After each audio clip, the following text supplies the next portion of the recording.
السلام عليكم ورحمة الله وبركاته. بسم الله الرحمن الرحيم. Inshallah, today we will continue talking about measuring performance. In the previous lecture, we discussed three types of errors that can affect the overall performance of any learning model. What are these three sources of error? Remember?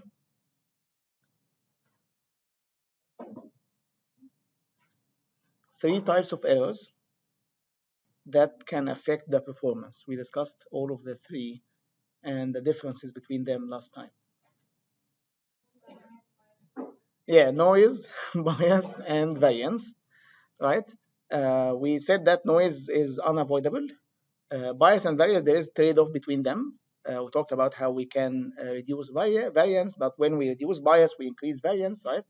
Remember this trade-off. And we also talked about a phenomenon called double descent towards the end of the lecture.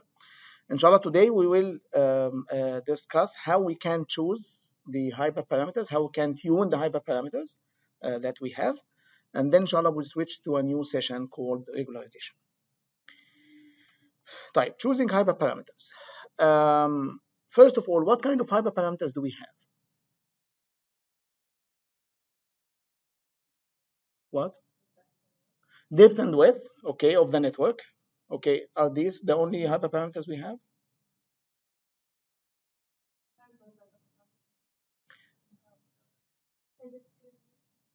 Distribution of what? The loss function can be a hyperparameter, but that's not very common. The optimization algorithm, right? That can be a hyperparameter. The parameters of the optimization algorithm, right, has hyperparameters. I mean, the optimization algorithm itself has hyperparameters. Batch size, right, as an example. So we might have different hyperparameters. Type. Do we actually know the bias or variance in advance? We don't, right? Do we know the capacity that will minimize the bias or variance? Actually, we don't, or in advance we cannot know. So we need to change the hyperparameters in a way so that we can see if they will make better performance or not. And not only the capacity, as we said, the training algorithm, the learning rate. So there are so many different hyperparameters.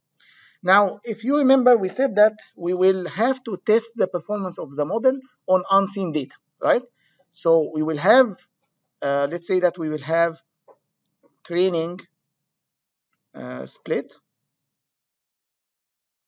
and we will have test split, right? Right. Let's, for simplicity, we assume that we just have one hyperparameter. Let's say, مثلا, the learning rate. Okay. So we want to tune the learning rate. What does that mean? We want to find the best way for the learning rate that will give us the best performance. Okay. So let's say, مثلا, we will try alpha. Alpha is the learning rate. We'll try alpha with, مثلا, 0.1.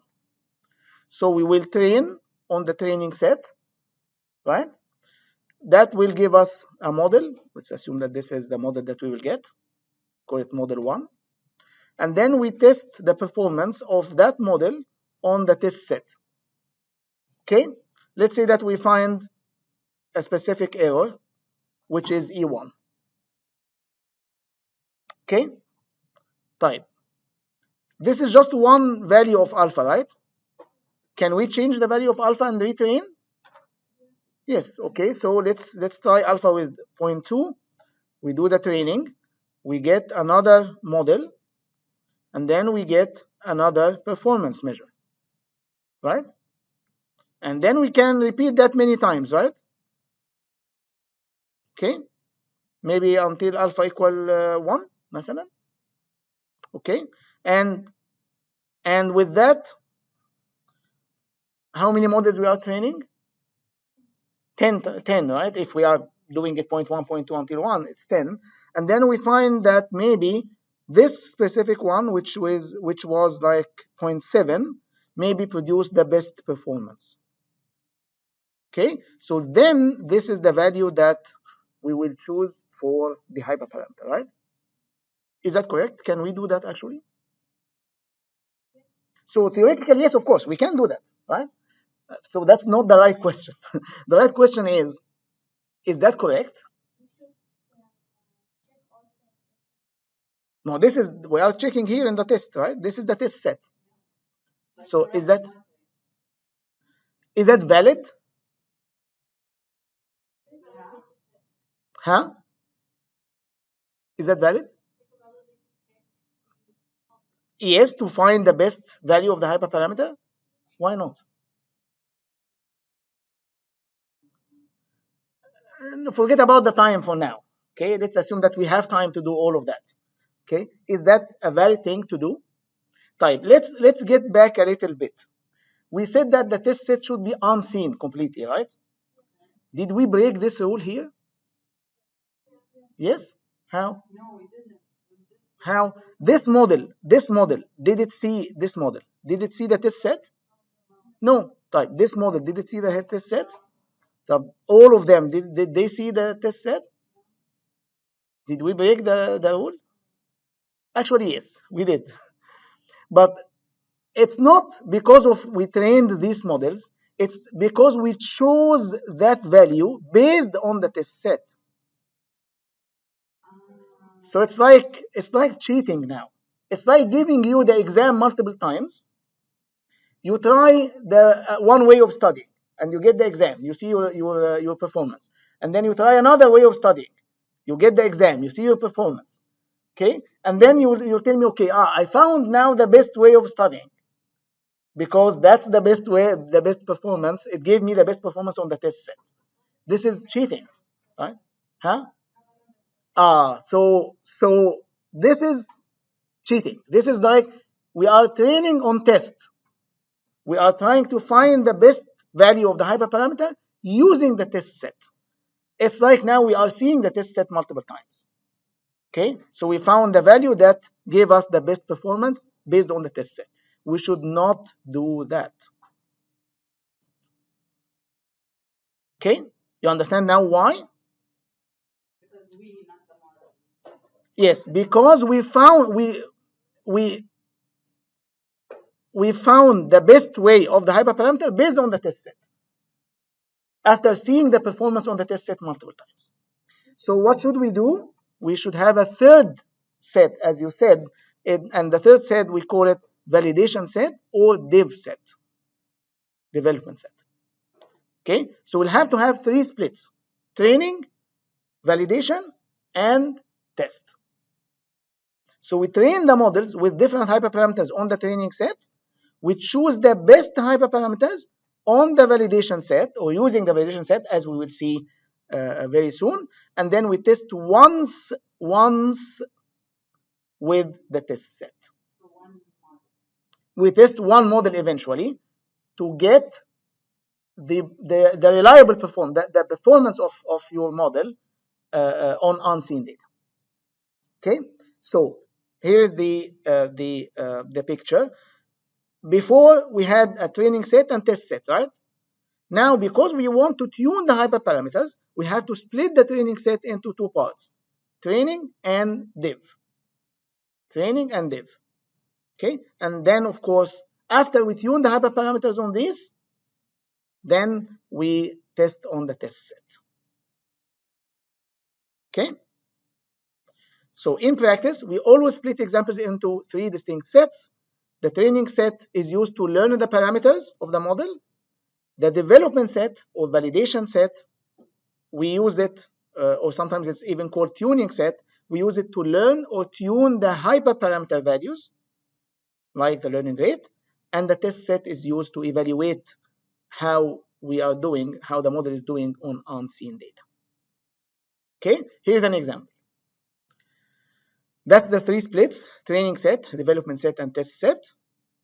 Now we will try the first hyperparameter value on the training set.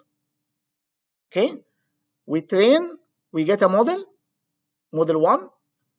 Then we test it on the div set to get the performance of that model.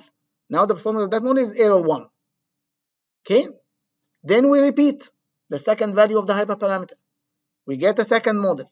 We get a second performance measure, a third one, and the fourth one, and the fifth one. Now let's say that this is all the values that we want to try for the hyperparameters. How can we get the best of them? The lowest error. Let's assume that this is the lowest error. Okay, so that's the best performance on the diff set. Right? Now what should we do? We take this model and try it on the test set. What if it was bad? Can we just pick another model? How did you know that's bad? You mean bad here? Yeah. خلاص, that's the performance. That's the performance of the best hyperparameters. خلاص. That's the performance that you should report. If you what if now you tried all of these models on the test set and get the best? That's like the previous slide. Right? That's the cheating.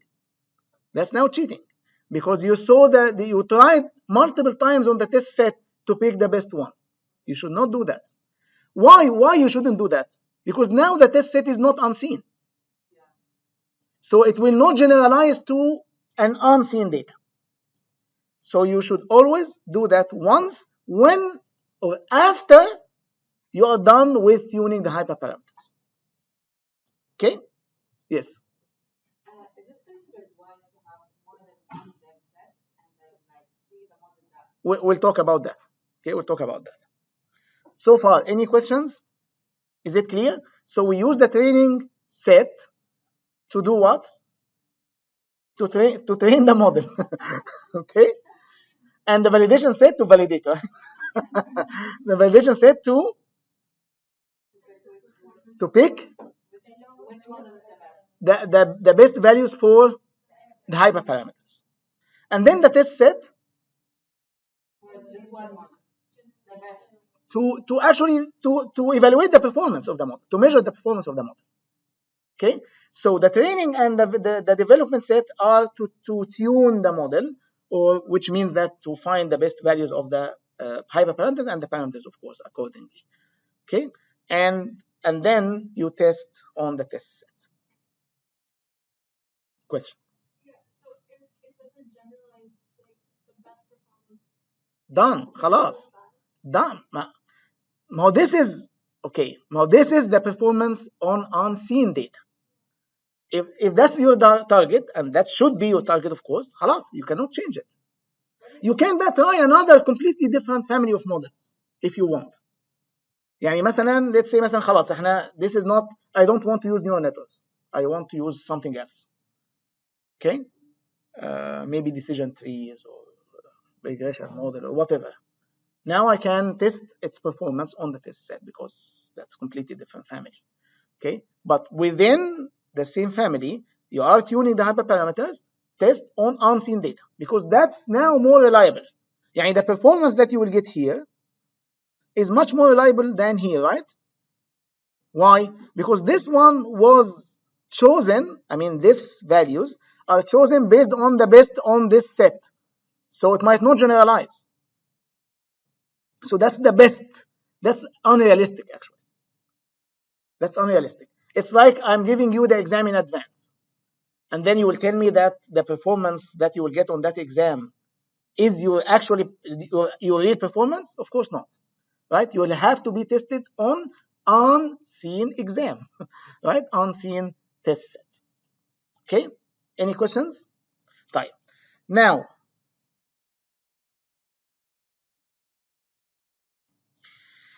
you told me that you will take this model and test it here, right? طيب. This model is trained on what? This model is trained on which split? On the training set, right? طيب. Can I take now these parameters and retrain a new model on the entire training and diff set?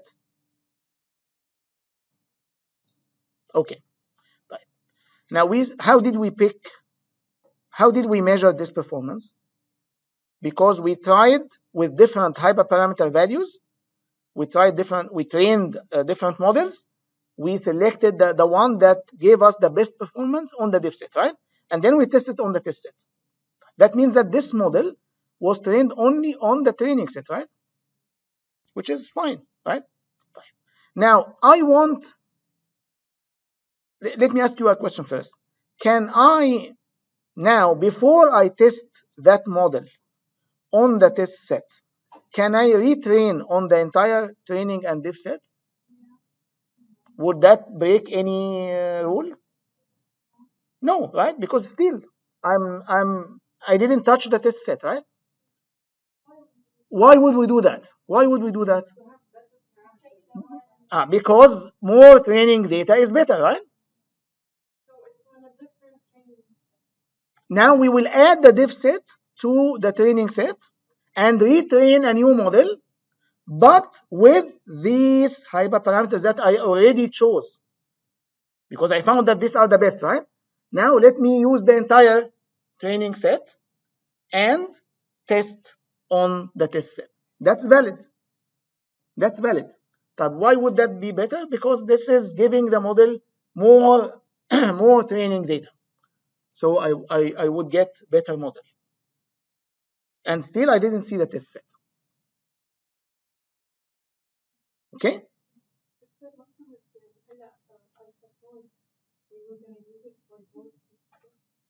Say it again. Alpha 4, yes.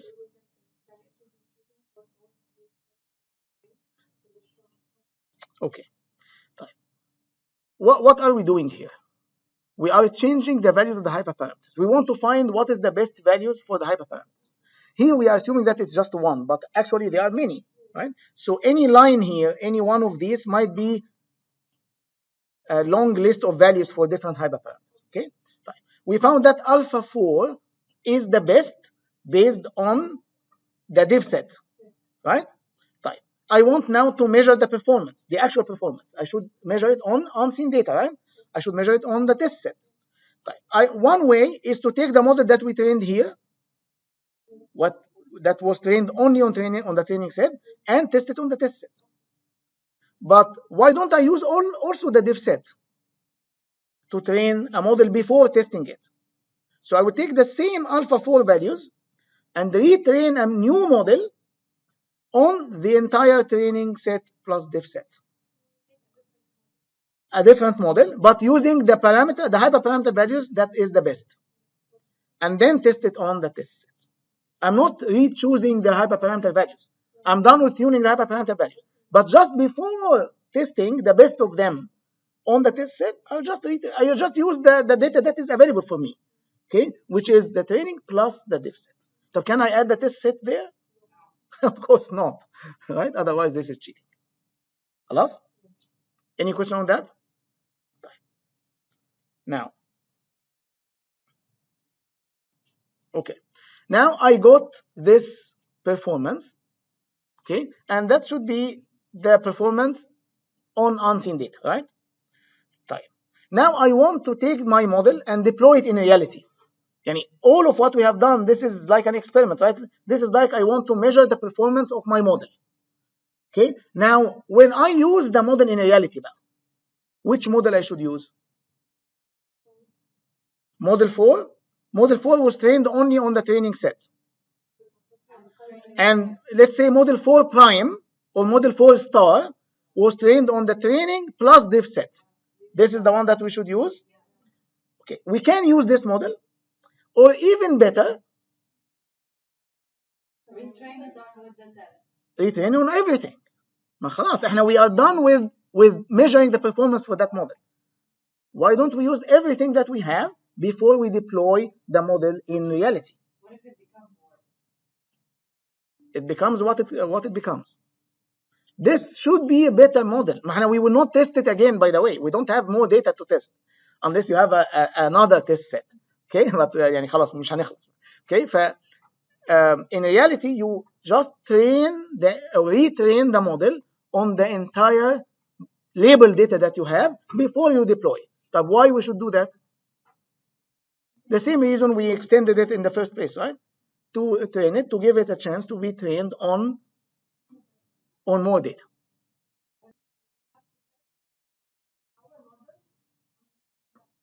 Okay, how do we get the test set? First of all, test set is labeled data or not? It is labeled, of course, right? So it is part of whatever labeled set that you have. يعني in reality, you will get مثلا 1000 labeled examples. You will randomly split it in training, div, and test. Usually this is usually 20%, and the rest is 80%. You can divide by the rest 70, 10, something like that. Okay? So all of this data come from real world or not? We hope. That's the best, of course. And from the real world, we get these examples, we label them so that we can train our model. Not only train our model and test it. More importantly, test it. Because you can train وخلاص, okay? But you need to really have a good indication of how good it will be on unseen data. Exactly. So during training and hyperparameter tuning, you act as if the test set is hidden. Actually, it is hidden. Okay, you don't see it. And even when you test your model, of course, the labels are unseen. But we use the labels only when we measure the performance to see what are the errors and what's the accuracy of the model. Okay? But now, once we do that, once we know now on unseen data the performance is مثلا having 7.5% error. خلاص, now we have 1000 examples مثلا, we split it in before. Now why don't we retrain the model on everything, but using which hyperparameters بقى? The best that we found, which is in this case alpha 4. Okay, yes. What if our test set is full of like outliers? Okay, we'll discuss that. Good question. We'll discuss that. But so far, any questions on that? Okay, you understand this? This is very critical, by the way. Very critical. Okay, to understand very well. Because if you did anything bad here, anything wrong here, what will happen? The performance measure that you will measure is not reliable. It's not real. And you might say, okay, this is the performance of my model. 2% error. No, that's the best you could do on the dev set, right? Is that the real performance? No, you have to test it on unseen data. Okay. Okay. Now, this is the algorithm, okay, written just in text. Okay, we'll not go through it. We already discussed it. Yes. Yeah. Sorry. Yeah. So this is the error on dev. This is the error on test. Yes. What is the performance measure of your model? Which one is on the test set? Is on the test set. Yes. Okay. Question? But here, You. Doctor, we said unseen data. Yes. How would that unseen data tell us the performance while this unseen data has the same pattern of the training set? As we said, we would have like data and then we split it into 20. Okay. When I tested for deep learning course, should I give you problems about chemistry or about deep learning? Okay. Should I give you questions that you already saw in quizzes and homeworks exactly, or something similar but different? That's exactly what we are doing here. So these examples are from the same field, from the same domain, for the same problem. يعني let's say مثلا we are classifying tweets, sentiment in tweets, whether this is positive or negative. Okay, most of the tweets now are negative, بس يعني okay, let's say that we want positive or negative. طيب, I will take real tweets. I will not generate artificial tweets. I will take real tweets because when I deploy the model, it will work on real tweets. Okay, so we'll have to label. We'll have to label a good sample of the tweets, train the performance, train the models, and train the model and test it. Okay. Right. How many models we have here? 5 in this case. 5, right? It's not just one. That of course will take time, right? So training is not only about training one model. Usually we train many models. Okay. And eventually we use one model, and we'll generalize that a little bit next session. But usually we use just one. Okay, yes, quick question. Okay. After we train on the test data, Mhm. like after the model we're deploying, Yes. do we still consider its performance as the performance that we use this test set to test it on? Okay. So we did this on test set, right? And we deployed the model.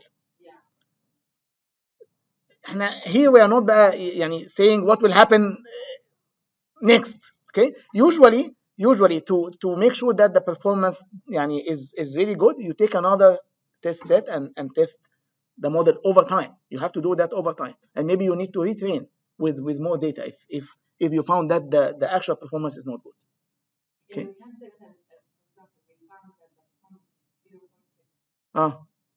خلاص يعني that will be guaranteed to be the performance? Of course not. That's just an estimate. What we are doing here is just estimating the performance, because still this is limited data, right? And this data might be biased. You never know.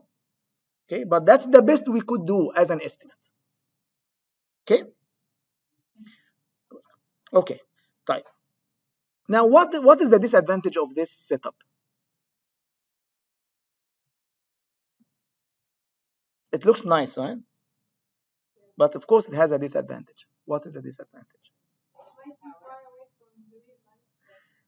No, assuming that we got it from the real life. Assuming that we got from the real life, yes.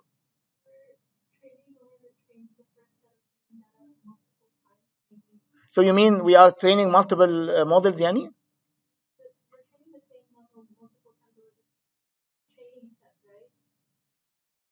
I didn't get your point. Yes. Yes. But that's for deployment. Okay. Yani, we are doing this for three different reasons. Yani, first, we are only training on training and testing on dev because we want to tune the hyperparameters, right? And then we can add the dev set to the best hyperparameters to get a reliable estimate of the performance.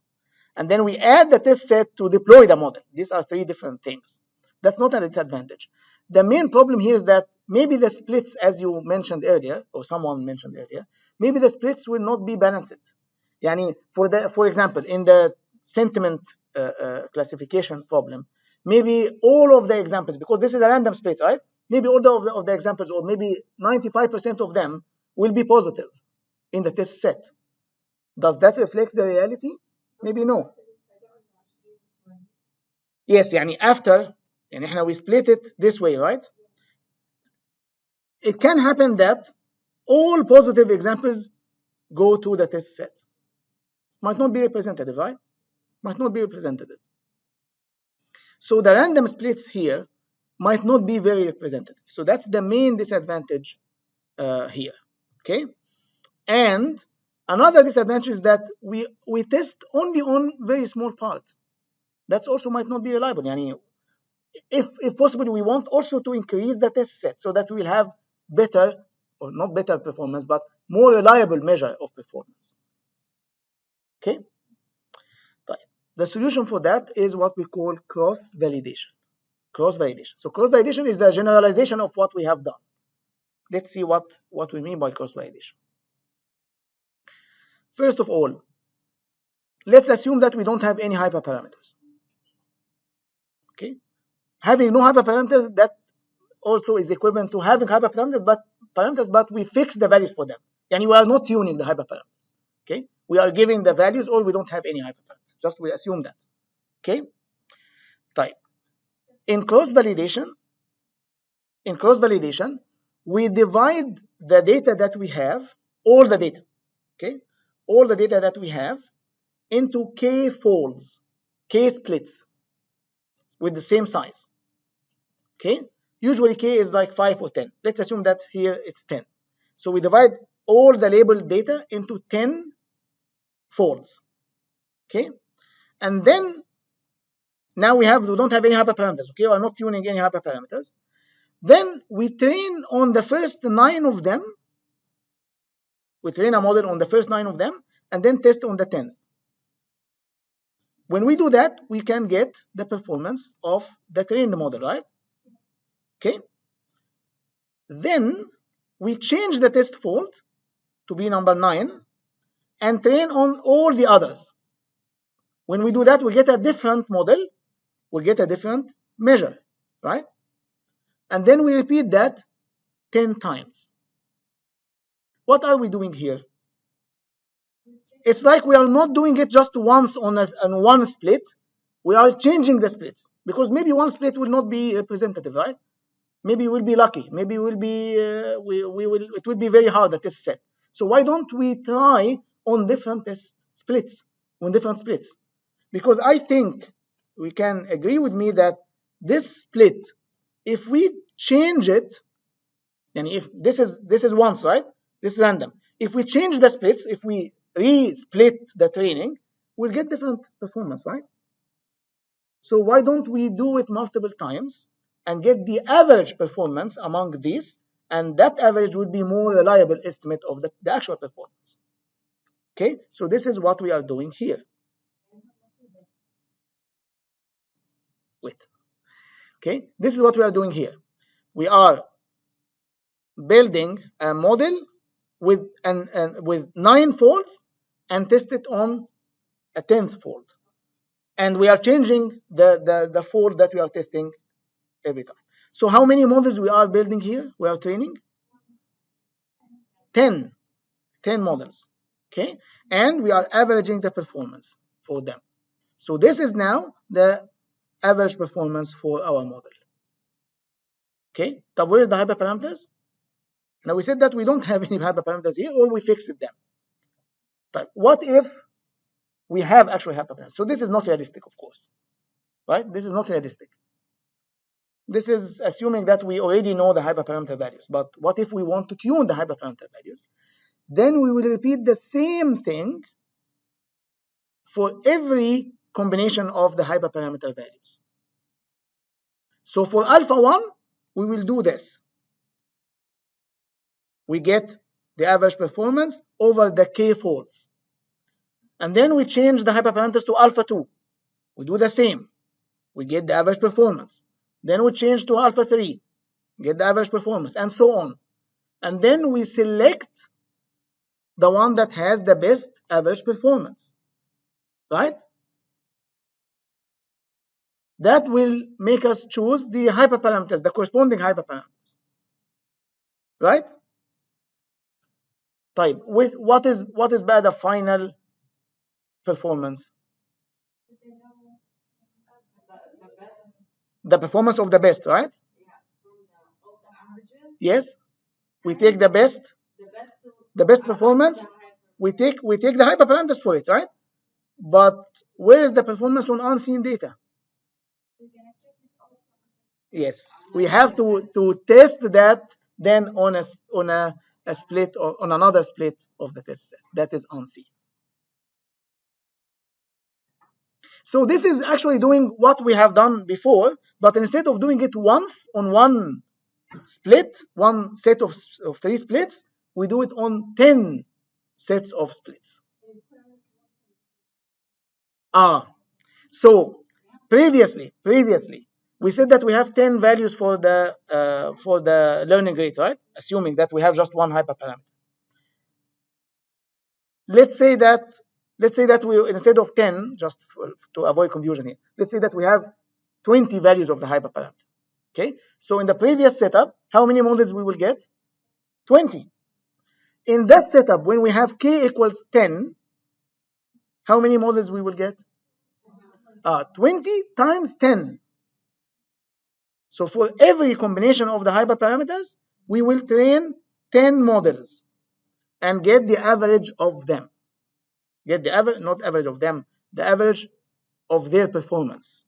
Okay, and based on that average, we select the best values of the hyperparameters, the best combination of the values of the hyperparameters, and then eventually we have to have unseen test set. We cannot just rely on the best set because that's on the entire data. Okay, so this is like seen now. So we'll have to test it on a separate test set. Okay, so you see the difference between the previous setup, which is train div split, a train div test split, and this cross validation. Okay, it's the same thing, but instead of doing it once for every combination of the hyperparameters, we do it k times. How do we do it k times? With the k folds. Okay, every time we say we test only on one fold. That's why if you notice here, I call it the diff fold, because that's actually used for not the test set. It's used for tuning the hyperparameters. Okay, is that clear? Yes, but with hyperparameters, we compare the average, yeah, and choose Yes, across the hyperparameters, we compare the average performance. yeah. Without hyperparameters, We don't have to have this loop. خلاص, it's just one iteration because we have just one value of the hyperparameters. We don't tune it. It's just once. We do that once. Once means we do just one time of the 10 models.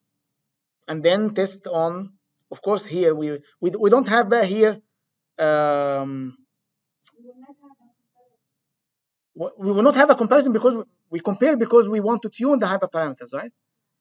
So we don't have a comparison here. Just Okay. based on the value, like less than 0.5. No, we will take this as the performance of the model. خلاص. Do you have to have a separate test set here? No, it's just one. يعني. This is the performance on the test set, on the whole test set. But of course, this is not realistic unless you already fix the values of the hyperparameters. Now, no hyperparameters here doesn't mean that we actually know we don't have hyperparameters. It's either we don't have hyperparameters or we fix them. يعني magically كده in the morning you wake up, you say, okay, learning rate is 0.35 and the depth is 4 and okay. Sometimes, by the way, you are given these values and you are given that fix these values to this and then try to train. But that's not the realistic setup. The realistic setup is that you don't know, so you need to try multiple times to get the best hyperparameter values and then choose the best, and then you test on unseen data. Now, if we go here, let's say that the value of alpha equals 0.25 was the best. Okay? I want to get the performance. We can take this average performance. I mean, of course, you cannot take this average performance, right? You have to test on the test set. But before testing the test set, which model you will get? Which model you will test actually? Because you have 10 models here, right? And for every combination of the hyperparameter values, you have 10 models. If you have 10-fold cross validation, which model you will test on the test set? You will need to retrain on the entire thing. No, you retrain on the 10 folds خلاص with this hyperparameter values. يعني with alpha equal 25.25, assuming that we only have one hyperparameter here, we will retrain a model on the whole thing and then test on the test set. That will be the performance. Okay, but how did you select this value? Based on the cross validation. Okay, you train the 10 models just for every single combination of the hyperparameters. Okay, any questions on that?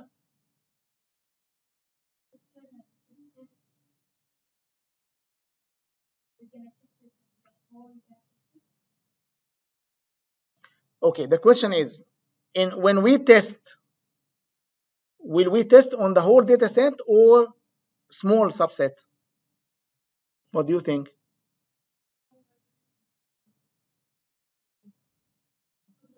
You didn't answer the question. The question is, are we testing on the whole data set now, or we are testing on a small subset that is unseen? It's a small subset, this set. But to choose the hyperparameters, instead of relying on just one split, we have 10. Okay, so we try on every one of these 10 splits, get the average performance, and then try another hyperparameter values, get the average performance, try the third one, and then select among all of these averages Select the one that gave you the best average. Now you can train on everything before you test if you want. Okay. Actually, here you have to do that because you don't have just one model. You have 10 models. Which model you will choose? If you choose just any one of them, this is trained only on 90% of the data, not 100%. So you better retrain on 100%, and then 100% of the training data, this data, not including, of course, the test set, and then test on the test set.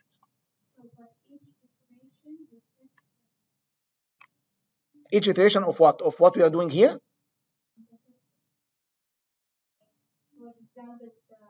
How many times we are testing on the test set here?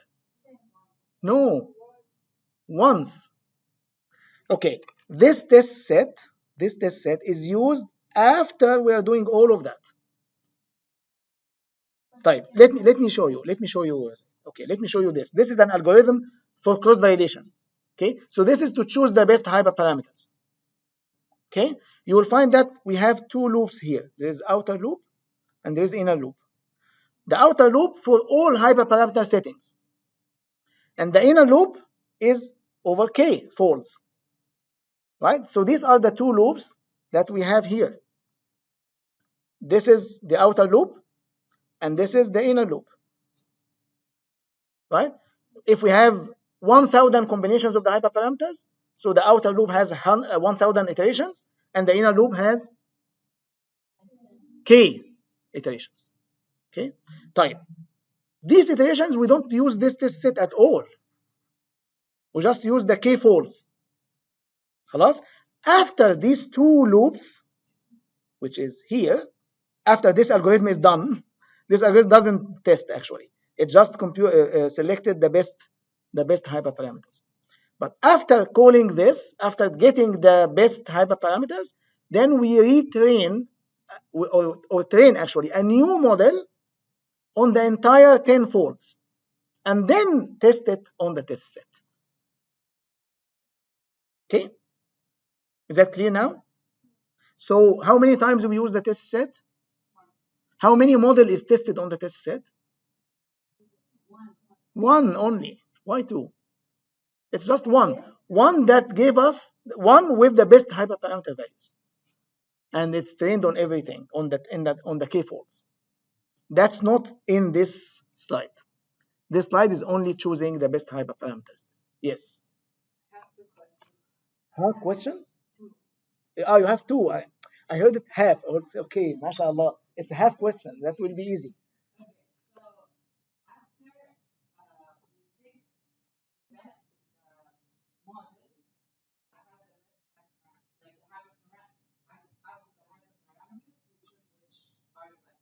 Which combination of the hyperparameter values? Yes.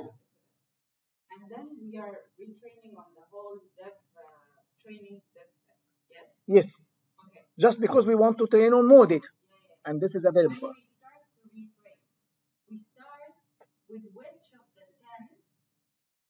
No, you start from scratch. You start from scratch.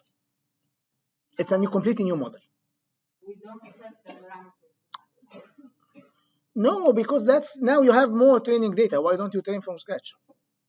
You can do that, by the way, but I haven't heard of that. I don't know why you would do that. You better train on, because now you want to use the entire training examples for the loss, right? So you want to minimize the loss for everything. That's an experiment you can do.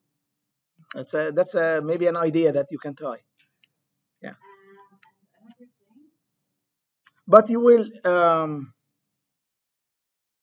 But by the way, you will never know if it's good or bad.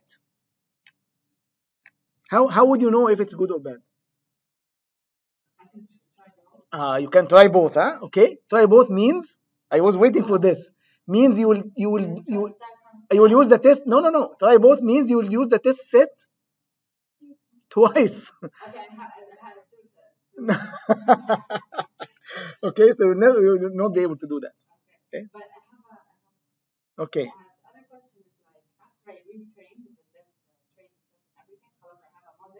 After you retrain. Okay. No. خلاص. No, you cannot. So now you want to test on something that you were trained on? No. When I take the average, I pick the best hyperparameters, and خلاص I test. Yes, you test on the test set after retraining on everything. خلاص. You retrain them. Yes, of course. You don't test and then retrain with the test before deployment. Okay, before deployment. Okay,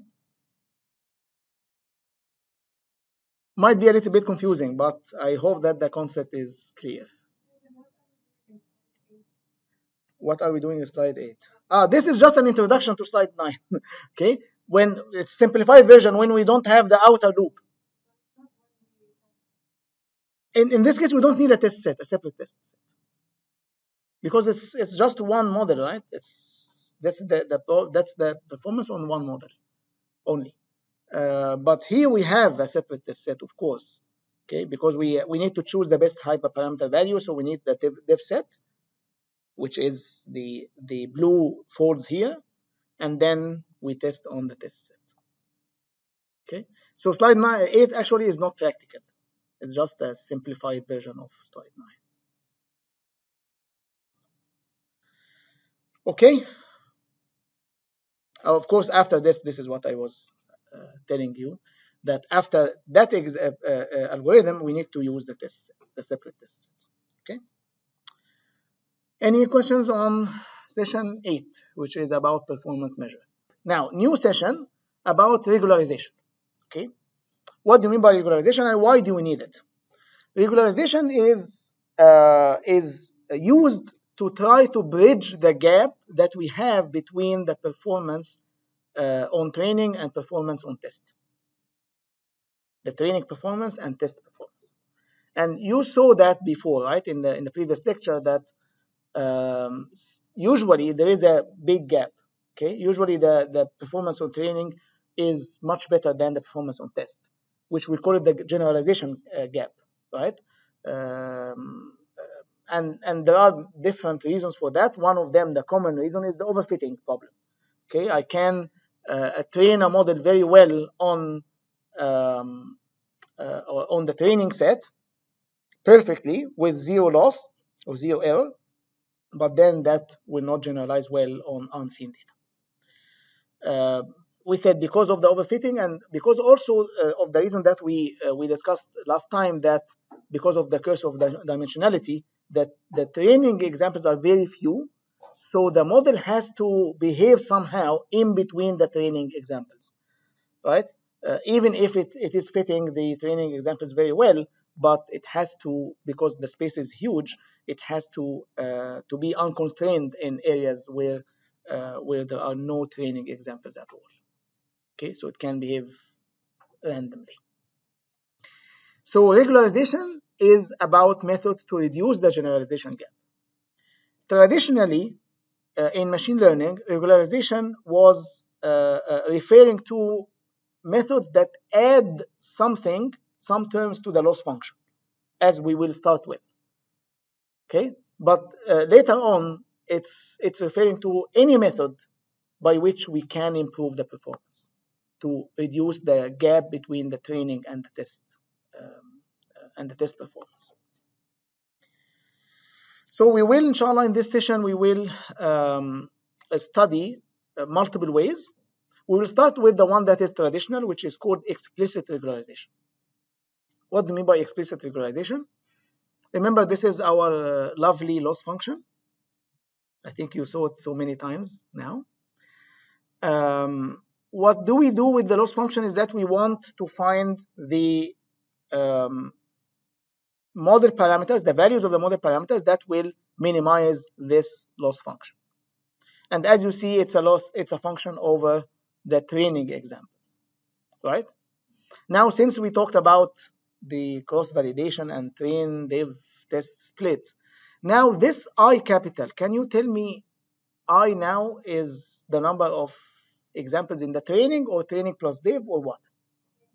In training, right? In training, except when before deployment, or before measuring the performance, we can train on more. But while we are tuning the hyperparameters, I here is the number of examples in the training split. This is the loss function, that the standard loss function that we saw before. When we use explicit regularization, we add something, some term to the loss function. Huh? No. We add a term, and the term here has two factors. Lambda, which is a parameter that controls how much we want to add regularization, how much the effect of regularization that we want to have. And then another function, g, which is a function of the model parameters. It's not a function of the training examples. It's a function of the model parameters. Okay? Type. Now, what does it mean to add something to the loss function? And the loss function, eventually we want to minimize, right? So whenever we add something to the loss function, we also want to minimize, right?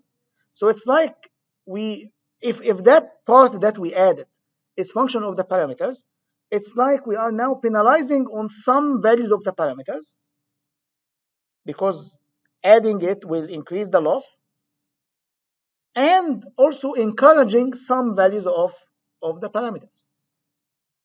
Yani it's like we are adding a constraint somehow on the values of the parameters. It's not only about the training examples, it's also about this specific function. Okay? Yes.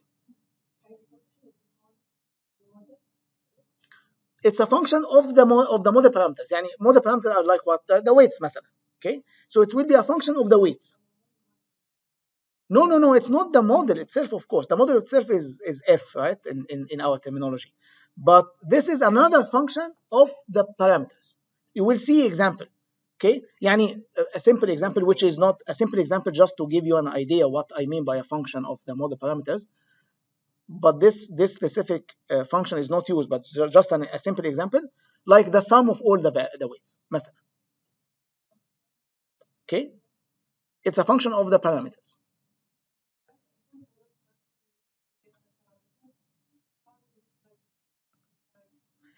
Okay, good question. The loss function is used to get the best parameters, right? طيب احنا we compute the loss value for every training example, right? You remember this L small. L small is the loss for a specific training example, right? How do we get this loss value? We use the current model, right? Remember, we are using the loss function when we update the model. So at any point we compute the loss, we have a model. Okay? And that's the values of the parameters that we use for at that moment. Okay? So again, adding something to the loss means that we are favoring some values of the parameters and discouraging or disliking other values of the parameters. That depends on how exactly this function will be. Okay? Right. So lambda will be greater than 0. It controls the strength of the regularization. So if lambda is 0, what will happen?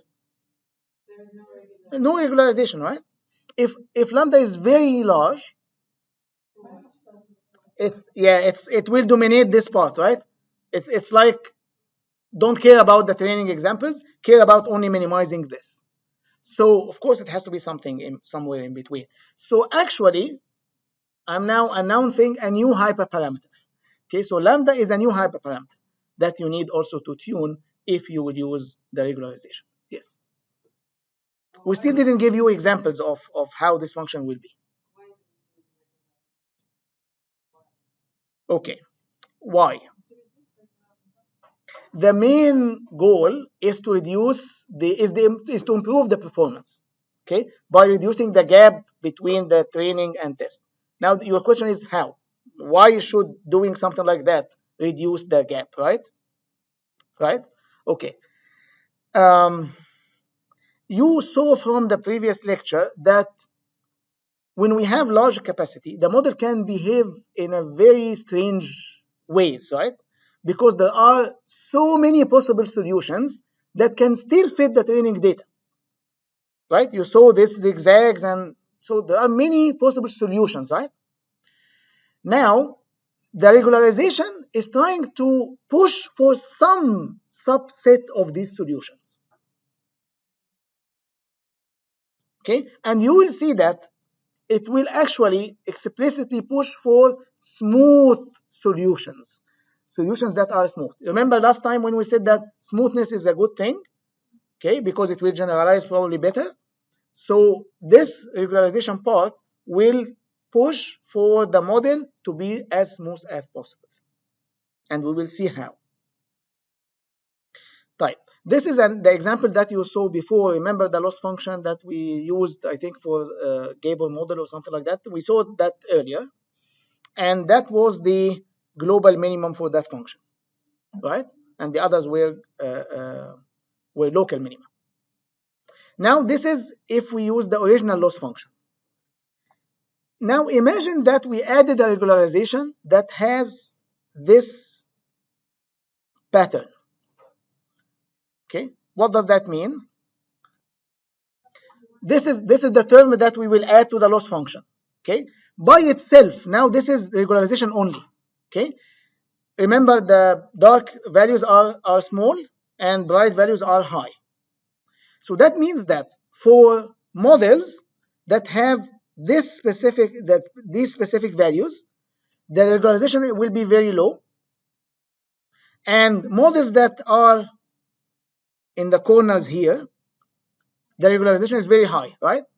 That means that which values of the parameters are encouraged by the regularization and which values are discouraged by the regularization.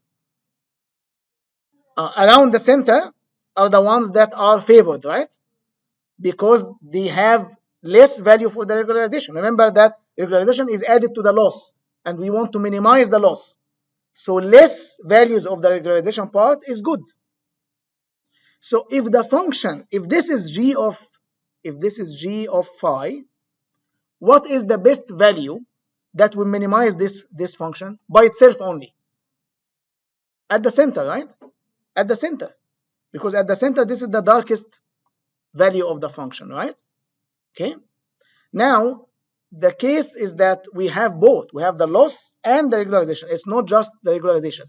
If it's just the regularization, then the model would be that value of alpha 0 and that value of alpha 1, because this is where we get the minimum value of the regularization, right?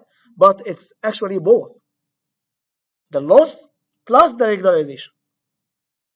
Okay, so in that case, the minimum will not be exactly at the center, but it will actually move from here towards the center, so we would get this minimum. Okay, so this is the effect of adding the regularization. We changed the minimum, we changed the original minimum, but actually it's not very different from it in terms of the value of the loss, but might be different in terms of the function itself. As you will see, when we choose the regularization in some way, we can get smoother functions. So with the same or very similar loss in training, we might get better generalization on unseen data. Okay, you didn't see that yet here, but that's the hope. Okay, based on the specific regularization function.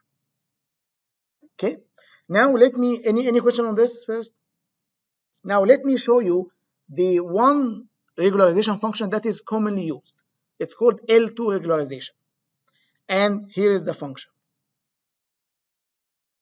It's the summation of phi j square. What is phi j?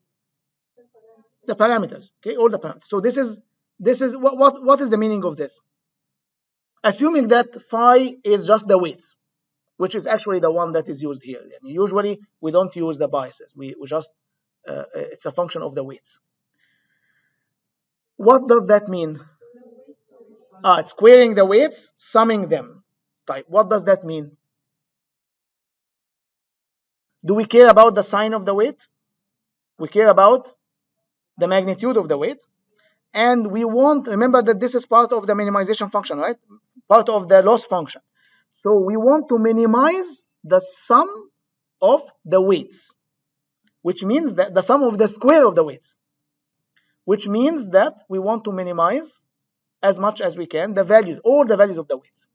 We want no, this minimizing the square means you will push the actual value even lower, right? So this, by adding this regularization part, we push the model to choose values of the weights that are very small, so that the sum of the squares of them is small. Remember, we want to minimize this function, right? We want to minimize this whole function. Okay? There are two terms, the actual loss, the original loss, and the regularization part. Okay? So that means it favors smaller parameters. Any question on that? We still didn't say why should we do that. Okay? But this is what we have now. It's the sum of the squares of the parameters, which are usually the weights, which means that I want now to find a model that has very small values of the weights, which is also trying to minimize the loss on the training data, yani both. So before, it was just the training data that will decide how the model will be. Now, it's not only the training data plus this regularization function. Okay? With me so far? Right. Yes. Of lambda. How do we choose the value of lambda? It's a hyperparameter. Okay? Congratulations, you have one more hyperparameter now to the set of hyperparameters that we learned over the course. Okay? So this is, by the way, also called, besides being called L2 regularization, it's called Tikhonov regularization or ridge regression. Okay?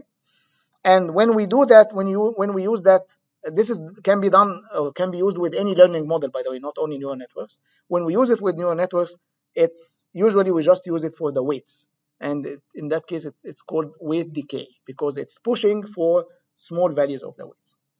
Now, the main question is, why does it help? Why does that help? Why do we want the weights to be small? Why don't we leave it unconstrained? The idea is very easy. Let's say that this is the one layer, and that's the next layer. Okay, and let's focus on this specific hidden unit. This specific hidden unit is getting weighted sum from the previous layer, right? Right? Right. If these weights are all small and we change it a little bit, the values of the hidden units here, how will that affect the weighted sum here? Will it make a big jump or it will be a small effect? Again. The input to this node. Okay. Again. The hidden unit here is the weighted sum of this, right? And we said that the weights here are small. Let's assume that all the weights are really small here. Okay. In that case, if I change a little bit the values of the hidden units here, will that make a big change in the value of the hidden unit here, the weighted sum, or small change? Small change, right? So with the small change here, I will have a small change here, right? Apply that in the previous layer and the previous layer and previous layer until the input. If all these weights are small, then small change in the input will produce small change in the output, right? Does that mean the function will be smooth? Yes, because smooth means when I make a small change, the function will not make a big jump. Otherwise, this is not smooth, right? This is like will be zigzag, right? But smooth means making small changes will get small changes in the output. That means that by adding this function, which will will push the model to have small weights, small values of the weights, now we are pushing the model to be smoother. Why smooth is good? Because it will generalize better, as we saw before, right? So this is the reason. So it will encourage smoothness between data points. Okay, whenever we change the input a little bit, there will be a small change in the output. There will be no big changes. And of course, as any other regularization, it will also discourage overfitting. Okay, because now the loss is two parts: part based on the training data and part based on the regularization. Okay, so in general, regularization is trying to avoid overfitting, because now there is another part in the loss function that I'm trying to satisfy. It's not only the training data. When only the training data I need to satisfy, the model will overfit, right? It will pass over all the training, it will fit perfectly all the training examples, but that doesn't mean generalizing on unseen data. If the model is smooth, then it has better chance to generalize. Okay? Clear? Questions? Oh, I thought I will get many questions here. Okay. Do you have half question? Okay. So now you understand why it will be smooth, right? Here's an example. Remember, this is the data that we had in the previous lecture, right? The sine wave with some noise, and this is the case when lambda is zero. Lambda is zero means no regularization, right? When we have no regularization, the function behaves this way. This is clearly overfitting, right? The function is not smooth at all. When we test it, probably will not get a good performance. Now here we increased lambda a little bit, so we added a small bit of regularization. It's getting a little bit better, okay, but still overfitting. When we increase it a little bit, getting a bit smoother, okay. When we increasing it more, it's much better now, right? It's smoother, much better. Now when we increase it even more, it's even smoother, okay, and giving less attention to the training data. Okay, so it's smooth, a little bit less attention to the thing. So it doesn't fit these examples very well. When we even have higher values, it completely ignores the training data, and now the function is smooth with very bad even training performance, right? So this is bad, of course, right? Yeah. So of course that shows you that you have to tune this hyperparameter, right? There must be somewhere in between that will give you better performance. But it shows you at least that as we increase lambda, we get smoother function. But we don't want it to be very smooth to the extent that it doesn't fit the data. Okay? Okay. So this is this. Yes, that would be like underfitting. Yes. uh, if we need to pick which one is the best out of these, what should we do? By looking, it seems like this one is the best. Okay, but we should not look, right? It's this is just because it's a toy example, right? In reality, what do we do on unseen data? On the dev set. Okay, on the dev set, because this is again tuning a hyperparameter, right? On dev set. If there is one thing that you should get out of this course with, is the concept that we explained today, which is testing on unseen data and tuning the hyperparameters on dev sets.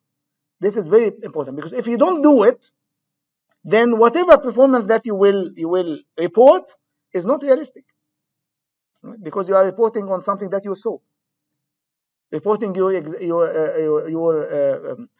understanding of the material on an exam that you saw in advance. Okay, question? Yes.